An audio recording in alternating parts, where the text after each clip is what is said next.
கல்கி தெய்வமே கலியை முடிக்கவா, ஜென்ம கர்மங்களை அழித்து விட்டு வா, நீ எங்களை காக்கவா, நீ எங்களை காக்கவா.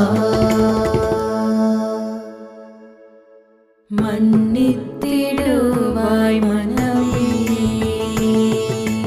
மாய உலகத்தில் முக்தி நீ அடைந்திடவே வேண்டுமென்றால் நீ மன்னித்திடு.